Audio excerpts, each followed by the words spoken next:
C'est le principe de la dynamo. Un ancien moulin au bois est devenu une centrale électrique sollicitée par EDF. Les propriétaires se sont laissés en fait tenter il y a de cela 6 ans. Depuis, ils revendent leur production d'énergie.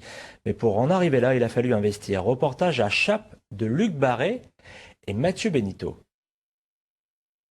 C'est en 1968 que le père de Pierre Vinault a acheté ce moulin qui était en ruine. Pendant près d'un siècle, cette bâtisse abritait une papeterie, la papeterie Navarre.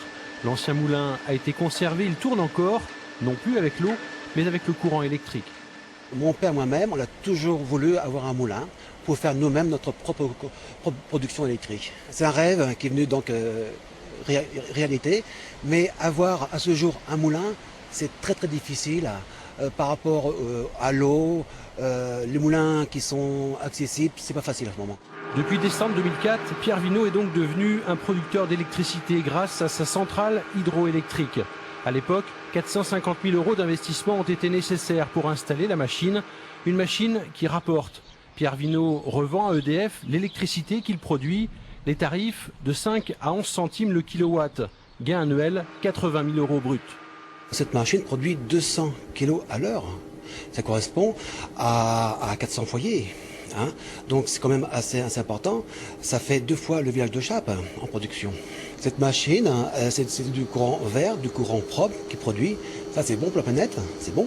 Il n'y a pas de gaz à effet de serre, il n'y a pas de pollution, il n'y a pas de pollution donc, de toutes sortes. Donc c'est du courant 100% écologique. Dans l'Aube et en France, si la production d'électricité grâce à la force de l'eau est bien développée, l'avenir n'est pas à la création de nouvelles petites centrales, notamment en rivière. L'hydraulique en termes de capacité dans les rivières, dans le bassin français, va être limitée. On n'imagine plus faire de grands barrages qui noieraient des zones entières, ce serait pas acceptable.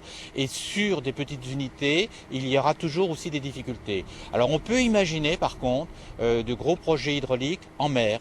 Pour ceux qui souhaiteraient découvrir cette centrale hydraulique, celle de Chappes dans l'Aube, une visite est prévue ce samedi à 14 h.